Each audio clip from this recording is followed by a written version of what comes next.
Hi, it's Corey, and today we're going to talk about some ukulele basics.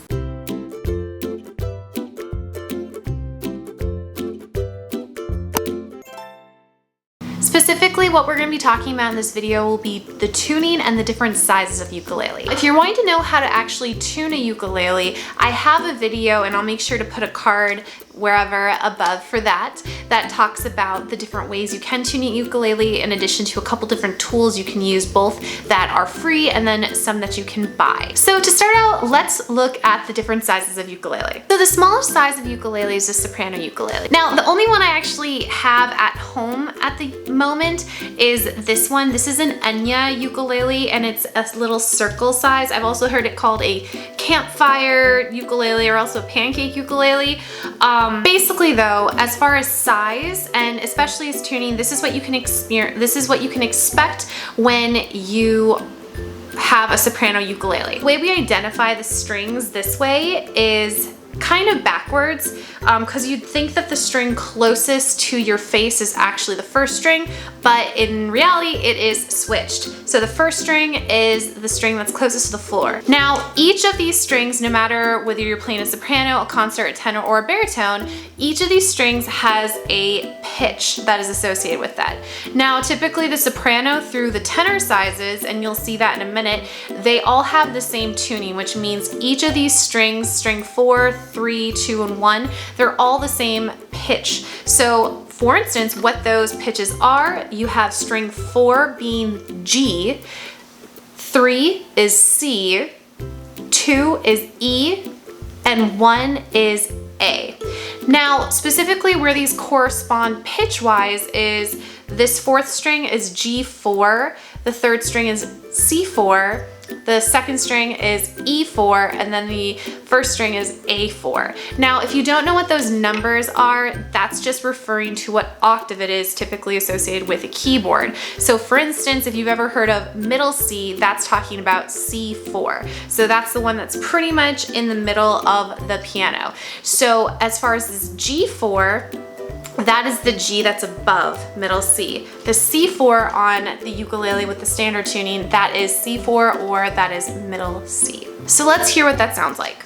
So on the soprano, we have a G on the fourth string, a C on the third string, an E on the second string, and an A on the first string. Pretty much in front of every single tutorial I ever make, I always make sure to talk about the tuning, just because if you have it tuned incorrectly, the chords that you're making might sound out of tune. So even if you're using the correct fingering and using the correct pressure and everything, it might still sound incorrect. I've had a lot of people that have commented saying, oh, this chord doesn't sound correctly, what can I do to fix it? And a lot of times it's just because their ukulele is not tuned correctly. It's always what I recommend to be one of the first skills you learn how to do, because it is pretty difficult, but it can help you or hurt you depending on how well it is tuned. Now, sometimes you can do like relative tuning, like that's what I typically do when I'm at school. So when I'm at school, I might have 32 ukuleles plus, depending on if some students brought their own ukuleles that day that I might have to tune. So typically what I do is the very first ukulele I tune for the day, I get a tuner out either on my phone or an electronic tuner. So when I'm at school though, I'll tune my first ukulele to that particular tuning that it's supposed to be, so the G, C, E, A, and then I get tuning with a ton of them, and I normally just do a quick check keeping the G in my ear, and then typically if I know what the G sounds like, I can think ba da da da, and then I can hear, and it's pretty in tune. Now, this is not like the preferred method, but again, when I have like 32 ukuleles that I need to get tuned in like really quick so class can get started, especially our ukuleles at school are a little bit old, so they go out of tune quite easily, and when you have students anywhere from 3rd grade to 8th grade playing on them at various degrees of skill level, that's my cat's tail, they can go out of tune pretty easily. So the relative tuning keeps it really quick. I recommend for you though, don't ever just try to do it from your ear, especially if it's just your ukulele. The more you keep it in tune, the longer it'll actually stay in tune, especially depending on the quality of your ukulele. But also just the quicker you can do it, it's the better. Like for me, I pretty much only need to get that G tune and then I can just do it by ear really quickly because I've heard this tuning a bajillion times. But especially when you're first starting out, make sure to use the tuner, okay? So with the soprano ukulele, we have that G, C, E, A. And that's what that sounds like. This is the typical ukulele sound. Most ukuleles that you see, or most that are played, are often soprano ukuleles. Now this particular ukulele, because the sound hole is so small, and because of the shape, it has quite a small sound, but it has that really, really bright sound, and that's pretty typical of a soprano ukulele. Okay, let's look at the concert size. So this is a concert ukulele. I'm gonna zoom out just a little bit so you can see it a little better. So this is the concert ukulele. You can tell it's quite a bit bigger than the soprano ukulele that I just had. And actually I'll bring that one back so you can compare the size visually. So here's the concert. I'm trying to fit it on the screen. And then here is the soprano size. So holding them down, you can see that the soprano is quite a bit smaller than the concert size. Now, if I had a standard body for a soprano ukulele here with me, you would see actually that the bodies are not that different in size. They can be really different. There are some really, really small soprano ukuleles in addition to travel size ukuleles that are typically in the soprano size. This is actually what I typically use as a travel ukulele. I find that it's like really compact, especially this particular material that's made out of is really, really sturdy. So I've traveled with this quite a few times actually, and I just took it to both Italy and Ireland so I could play ukulele while I was on the road, and it worked really, really well. But going back to the sizes, you can really see the difference here in those different sizes. With the concert is a little bit thicker, but like actual lengthwise, I did measure these, and this particular ukulele is 21 inches long, and this concert was 24.5 inches. Now, typically a soprano ukulele, it will run you between like the 20 to 22 inches, depending on what you're getting. It can be a little smaller, but once you get smaller, you're often going into like a toy ukulele. Sometimes some of my students will bring a ukulele and they're like, I got a ukulele. And it's not like, I don't want to say it's not a real ukulele because I've actually like played a few of those little toy ones and they sound terrible, but you can play them. And some of them you can even tune. But I'm not counting any of those. I'm counting like a standard instrument that you would like really use to actually play music, not something that you may have gotten at like the Dollar Tree or like a Five Below or something like that.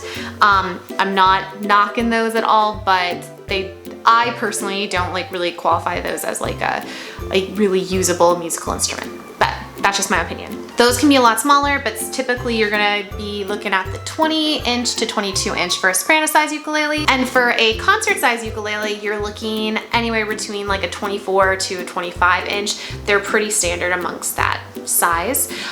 What you get with a concert ukulele is the neck is longer, so you get a couple extra frets, which gives you a wider range of pitches on the instrument. And once you start going into the concert sizes, you find the sound is quite a bit different. And what I mean by the sound is specifically the timbre or the way the instrument sounds. So again, this is that soprano ukulele. I'm just gonna strum it. Okay, this is the concert ukulele. So you can tell it's already getting much warmer. Now it has the same exact tuning of the G, C, E, A. If you don't believe me, here they are side by side. Here's the G's. Here's the C's. Here are the E's. This is more difficult than it looks. And here's the A. So the exact same pitches, the exact same tuning, it's just a larger instrument. Now this particular ukulele has a very mellow, warm sound. I tend to like instruments that sound like that. Not all concert ukuleles will sound like this. I also just changed the strings on this one. For a while I was just using the ones that they came with, and I just hadn't gone around to changing the strings yet, so I did change those strings out. You can hear though, it's the same exact tuning, but it is a warmer sound. Let's look at the concert in comparison comparison to a tenor now. So this is my tenor ukulele. Tenor ukuleles range between like 26 to 27 inches. This particular one is 26 inches. You can tell it's quite a bit bigger. Like I'm really leaning back in order to fit it all in the frame here.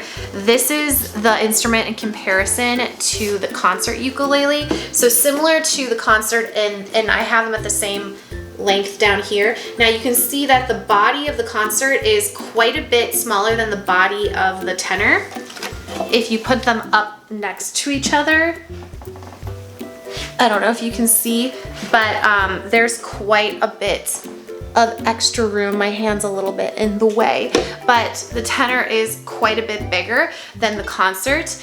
It also has a much larger neck, so, and by larger I mean longer specifically. The fret difference on this is there are 19 frets on this on the concert ukulele. There are 20 frets on the tenor ukulele. However, on the, and you would notice this actually quite a bit between playing on the concert versus the soprano, the distance between the frets gets quite a bit larger and more spacious. So there's about an inch, especially these really commonly used frets, there's about an inch between each fret wire on the tenor ukulele, and there's like 3/4 of an inch on the concert. And the soprano to the concert, it's about the same size. So that's where a lot of that length comes in addition to the body being larger. You can even see down at the body that if I hold it, there's a good like 2.5 inches of difference between the body.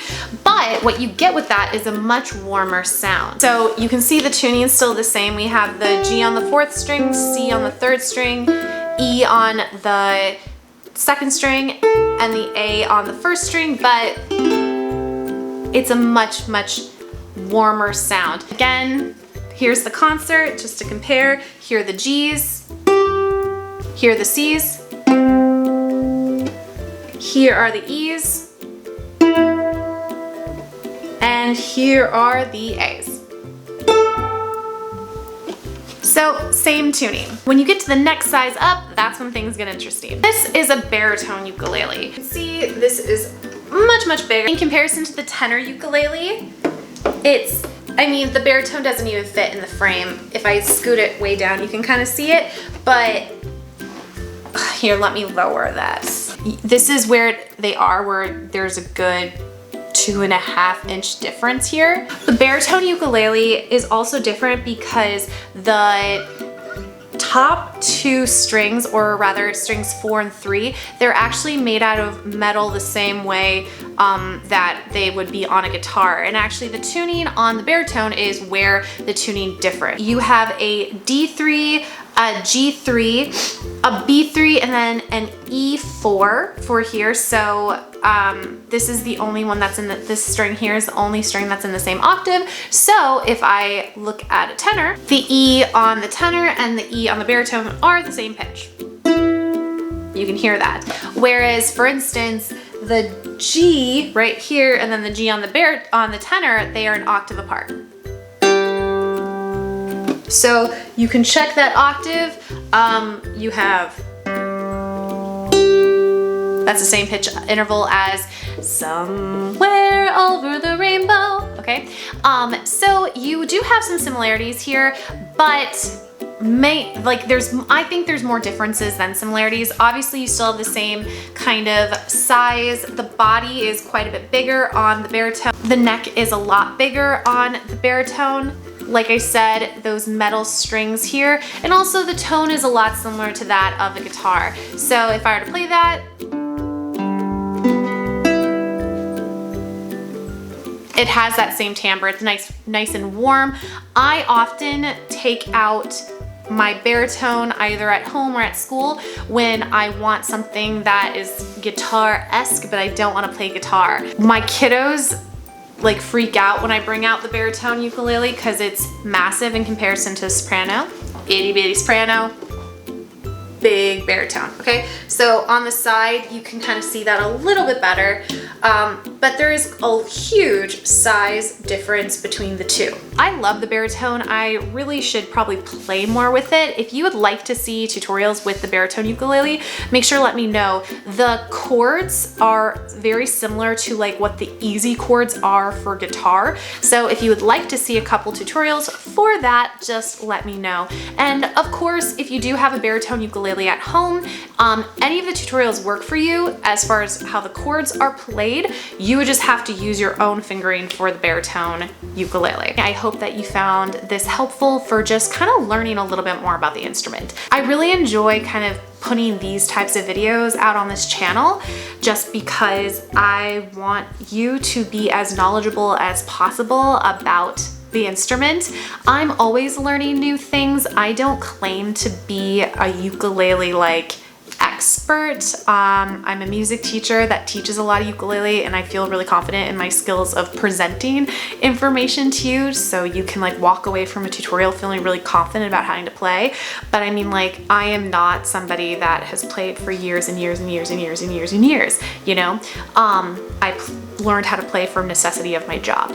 But any kind of information I learn, I would love to pass on to you. I'm really lucky that as a musician, I have a ton of musician friends and they're really, really talented. So I often reach out to them. So if you have specific questions about the ukulele, please make sure to comment on them down below. It doesn't have to be in relation to this video, but if you want to learn certain things outside of just tutorials, obviously, I'm always happy to make more tutorials for you. But if you want to learn specific things, maybe like how to do a certain technique, or you want to know about the history of the ukulele, make sure to let me know, and I'd love to make some videos on that too. Like I said, I'm trying to kind of expand some of the topics that we're doing.